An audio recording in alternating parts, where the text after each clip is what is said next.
आज हम जिस किताब पर बात करेंगे उसका नाम है I will teach you to be rich, जिसे रमित सेठी ने लिखा है। लेखक ने स्टैनफोर्ड यूनिवर्सिटी से मनोविज्ञान और टेक्नोलॉजी की पढ़ाई की। उस वक्त के दौरान उन्होंने पैसे के साथ कुछ गलतियां की और एक गलत इन्वेस्टमेंट ने उन्हें ये समझने पर मजबूर किया कि आखिर पैसा कैसे काम करता है और कैसे इसे खुद के लिए काम करें। सेठी को बार बार एक जैसी सलाह मिली और उन्हें ये मिला कि ये सलाह इसलिए कोई नहीं मानता क्योंकि ये काम नहीं करती है, इसीलिए उन्होंने ये किताब लिखी। लेखक चाहते हैं कि अपनी खोज और ज्ञान को जितने लोगों के साथ संभव हो सके शेयर करें, ये मानते हुए कि हर किसी के पास अपने पैसे की आदत को सुधारने का एक मौका है। उनकी किताब तुरंत बेस्ट सेलर बन गई, जिसमें 20,000 से ज्यादा सक्सेस स्टोरीज का दावा है।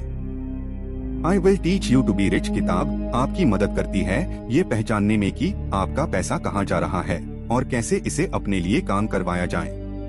ये 6 हफ्ते का प्रोग्राम आपको बताता है कि कैसे एक सिस्टम बनाया जाए जो आपके बिल पेमेंट्स, सेविंग्स और इन्वेस्टमेंट्स को सुधारे, ताकि आपका पैसा हर महीने 1 घंटे से कम वक्त की मेंटेनेंस में सभी सही जगह पर जाए।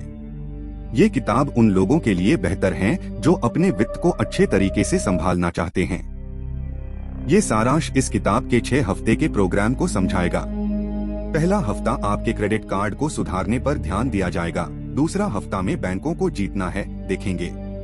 तीसरा सप्ताह में निवेश कवर की जाएगी और चौथा सप्ताह में ध्यान से खर्च करने पर बात की जाएगी। 5वां सप्ताह में बचत पर ध्यान केंद्रित होगा और 6वां में झूठ और विचार को चर्चा की जाएगी कि निवेश सबके लिए है, न कि सिर्फ अमीरों के लिए। और आखिर में हम एक छोटा डिस्कशन करेंगे कि आपकी नई मनी हैबिट्स को मेंटेन करना कितना आसान है। तो चलो फिर इन्हें डिटेल में समझते हैं। क्रेडिट कार्ड अनुकूलन। पैसों के सफर में आपको जो पहला कदम लेने की जरूरत है वो है अच्छा क्रेडिट बनाना। पर्सनल क्रेडिट आपके क्रेडिट रिपोर्ट और क्रेडिट स्कोर को ध्यान में रख सकता है। ज्यादा वयस्कों के पास 1 या 2 क्रेडिट कार्ड होते हैं, पर ज्यादा लोगों को ये पता ही नहीं होता है कि उनको कैसे इस्तेमाल करना है। अगर ठीक से इस्तेमाल किया जाए तो क्रेडिट कार्ड लंबा वक्त हो सकता है, आपके हजारों पैसे बच सकते हैं।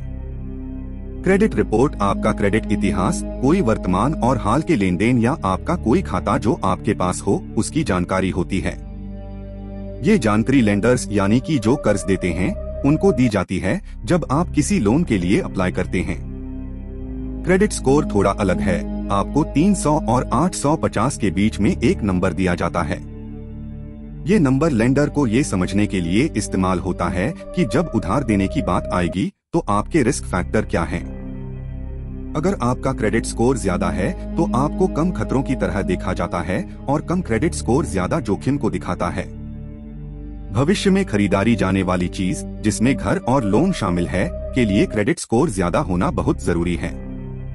आपके क्रेडिट स्कोर और क्रेडिट रिपोर्ट के आधार पर कर्जदाता और बैंक ये फैसला करेंगे कि वो आपको पैसा उधार देंगे या नहीं।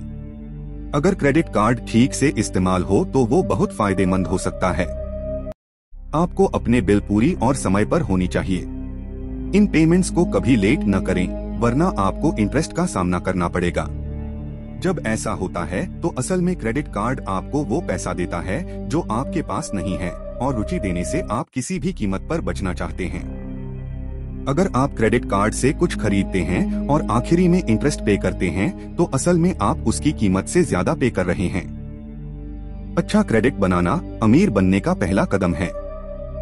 Week 1 top tips. बताई गई टिप्स के इस्तेमाल से आप क्रेडिट स्कोर को अच्छा कर सकते हैं और आम गलतियां करने से बच सकते हैं।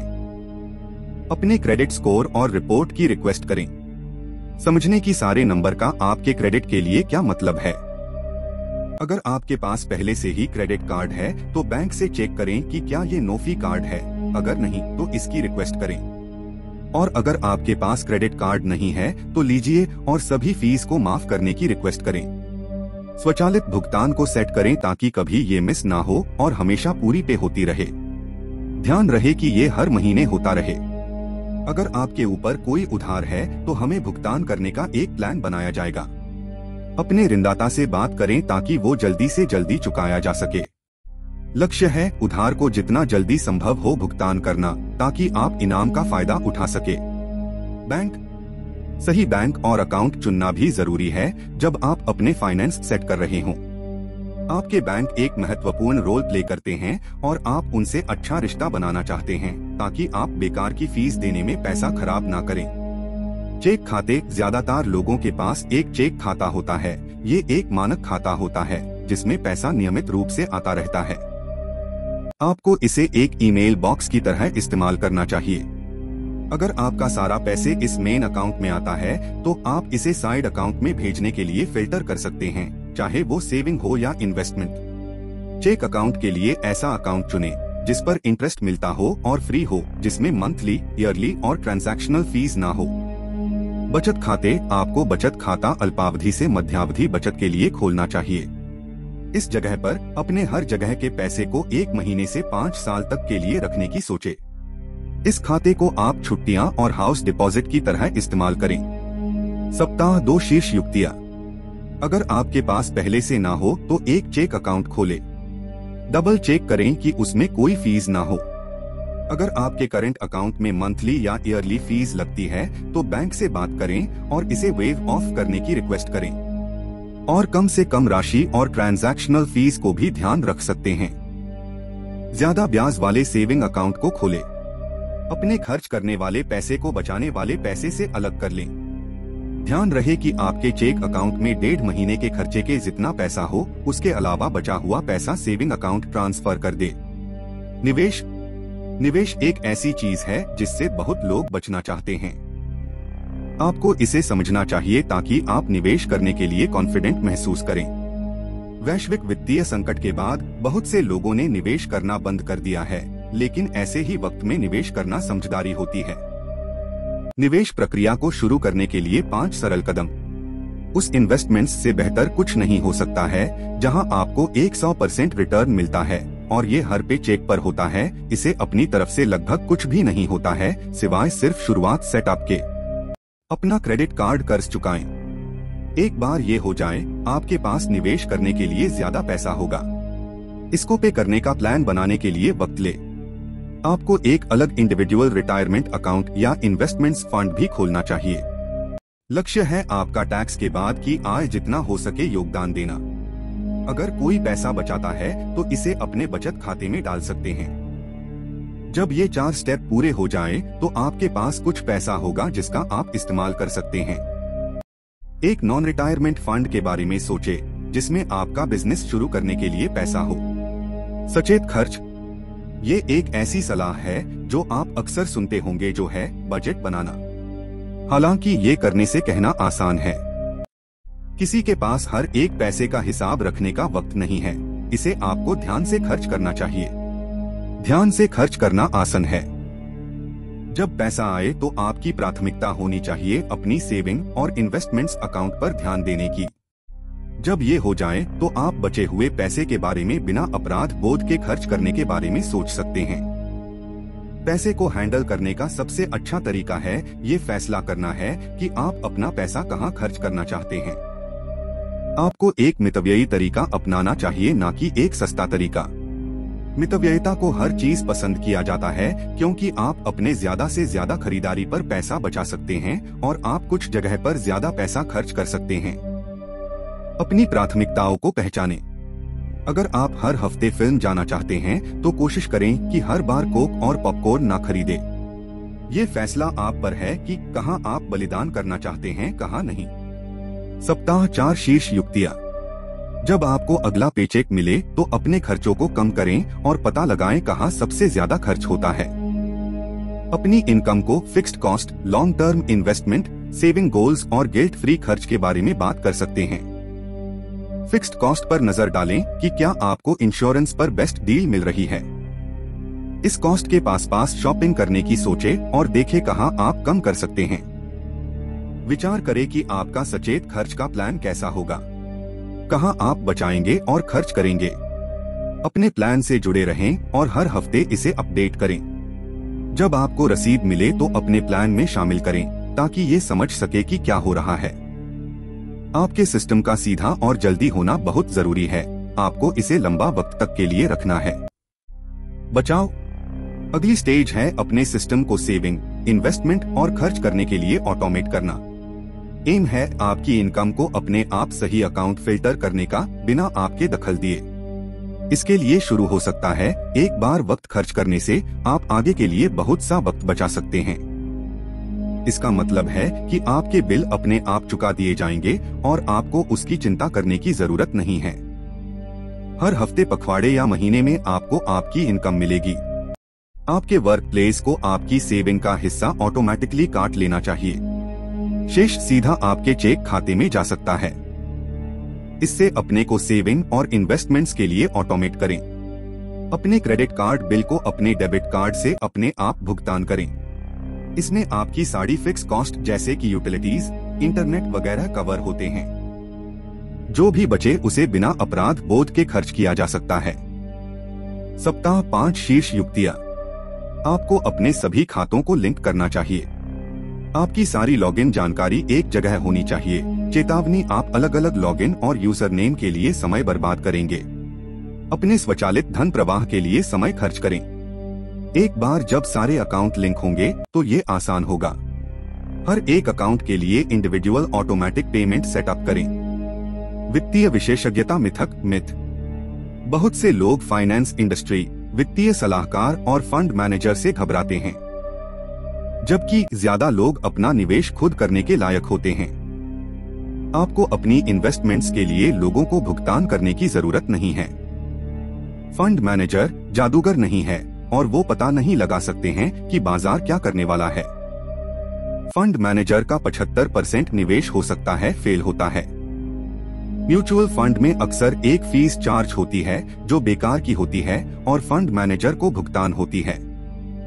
इंडेक्स फंड कम फीस के साथ ज्यादा अच्छे नतीजे दे सकते हैं। इसीलिए पंडितों के अनुमान को अवलोकन कीजिए। पिछले 1-2 सालों के फंड के परफॉर्मेंस को भी इग्नोर करें।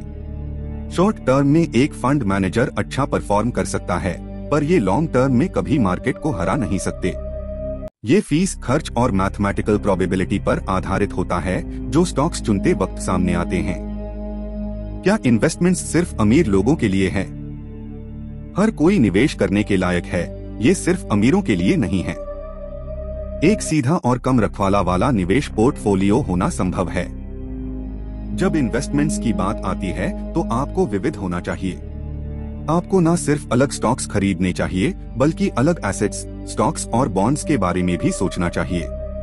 जब आप जवान होते हैं तब निवेश के लिए थोड़ा जोखिम लें। उस वक्त हो सकने वाले नुकसान से उत्थान आसान होता है।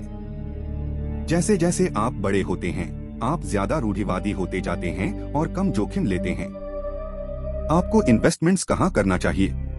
इंडेक्स फंड एक अच्छा ऑप्शन है। ये म्यूचुअल फंड से कम मांगते हैं। हालांकि इसमें ये कमी है कि आपको कुछ अलग अलग फंड करना होगा में निवेश कर सकते हैं। इसमें म्यूचुअल फंड के मुकाबले आपका थोड़ा ज्यादा समय और शोध करेंगे। मल्टीपल फंड्स का मतलब है आपको रेगुलर अपने फंड्स को रिबैलेंस करते रहना पड़ेगा, लगभग हर साल। ये एक मेहनत का काम है जिसमें आपको अपने पैसे को अलग अलग इन्वेस्टमेंट में अपनी टारगेट एसेट के लिए फिर से बांटना पड़ेगा। एक और लो कॉस्ट ऑप्शन है जो है लाइफ साइकिल फंड। ये आपकी उम्र को ध्यान रख सकते हैं और आपकी निवेश को स्वचालित रूप से विविध करते हैं। लाइफ साइकिल फंड असल में फंड ऑफ फंड होते हैं। उदाहरण के लिए एक life cycle fund large cap, mid cap, small cap और इंटरनेशनल फंड हो सकते हैं। दूसरे शब्द हो सकते हैं, आपका लाइफ साइकिल बहुत से फंड खुद करता है जो स्टॉक और बॉन्ड खुद करते हैं। सप्ताह 6 शीर्ष युक्तियां। शुरू करने से पहले आपको अपना निवेश करने का तरीका तय करना जरूरी है। ध्यान रहे, लाइफ साइकिल फंड सिंपल होते हैं और आपको बहुत कम इनपुट देना होता है, पर आपका कंट्रोल कम होता है। वरना इंडेक्स फंड एक अच्छा ऑप्शन है अगर आप अपने पोर्टफोलियो को खुद डाइवर्सिफाइंग करने के लिए कॉन्फिडेंट है। अपनी इन्वेस्टमेंट्स को जांच करने में वक्त लगेगा। अच्छे से रिसर्च करें और समझें कि आप किस में निवेश कर रहे हैं। तय करने के बाद अपने चुने हुए फंड्स को खरीदें। अगर आपके पास अभी निवेश करने के लिए पैसा नहीं है तो अपने निवेश खाते के लिए एक बचत लक्ष्य बनाएं। जैसे ही आप अपना लक्ष्य हासिल करेंगे आप खरीद सकते हैं। यहाँ से कहा, जब आपके सारे अकाउंट ऑर्डर में होते हैं और इन्वेस्टमेंट कंट्रोल में होता है तो अपना सिस्टम मेंटेन करना आसान होता है। अपने सचेत व्यय योजना पर ध्यान दें और किसी भी अतिरिक्त पैसे को बचाएं जो बचत और निवेश को बता सके। आपको अपने इन्वेस्टमेंट्स अकाउंट को रोज लॉगिन नहीं करना है, इसे सिर्फ फालतू का स्ट्रेस होगा। आपने ऑटोमेटिक सिस्टम किसी कारण से बनाया है। महीने में एक बार चेक करें और वक्त के साथ पैसा बढ़ने का इंतजार करें। अपने निवेश को बहुत जल्दी बचने से सावधान रहें। अपने 20s और 30s में अपनी इन्वेस्टमेंट्स को बचाने के सिर्फ 3 कारण हैं। आपको पैसा किसी इमरजेंसी के लिए चाहिए, आपने कोई खराब इन्वेस्टमेंट की है जो मार्केट में बहुत खराब परफॉर्म कर रही है, या आपने अपना इन्वेस्टमेंट का गोल पा लिया है। महत्वपूर्ण सीखे की टेकअवेज। क्रेडिट कार्ड को ठीक से इस्तेमाल करना सीखे। बिल भुगतान कभी मिस ना करें, आप ब्याज भुगतान नहीं करना चाहेंगे। बिल भुगतान को स्वचालित करें ताकि आपको चिंता न करनी पड़े। अपने बैंक से नो फीस अकाउंट की रिक्वेस्ट करें। एक उच्च ब्याज बचत खाता और मानक चेक खाता खोले। अपने चेक अकाउंट 1-1.5 महीने के खर्चे लायक पैसा हो, बाकी सारा सेविंग अकाउंट में डाल सकते हैं। अपने सारे उधार चुकाएं। एक अलग सेवानिवृत्ति खाता या निवेश कोष भी खोले। शुरू करने से पहले अपना निवेश शैली चुनें। अच्छे से रिसर्च करें और समझें कि आप कहां निवेश कर रहे हैं।